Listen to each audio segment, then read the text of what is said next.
అందరికీ నమస్కారం. నేను మీ వినూతా కోట.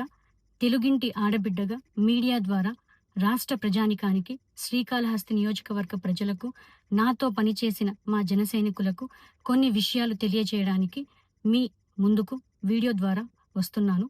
మనసు నిండా పుట్టెడు బాధతో మీ ముందుకొచ్చాను.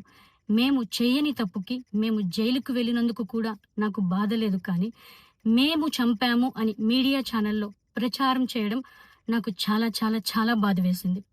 అతని చావులో మా ప్రమేయం లేదని గౌరవ కోర్ట్ భావించింది కాబట్టే నాకు 19 రోజుల్లో బెయిల్ వచ్చింది. సబ్సిక్వెంట్లీ 1 నెలలో మా అందరికీ బెయిల్ వచ్చింది. మేము ఫారెన్లో లక్షల జీతాలు వదులుకొని రాజకీయాల్లోకి వచ్చింది ప్రజలకు సేవ చేయడానికి, కానీ మనుషుల ప్రాణాలను తీయడానికైతే కాదు. అలాంటి మనస్తత్వం మాది కాదు.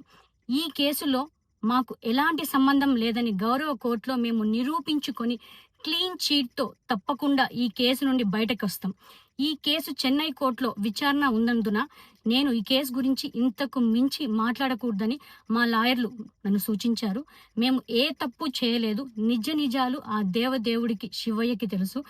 ధైర్యంగా పోరాడతాం.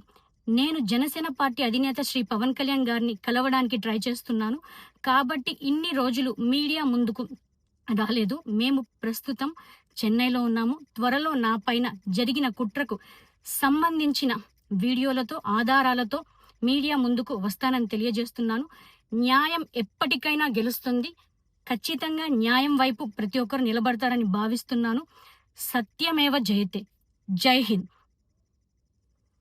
మీ వినూతా కోట.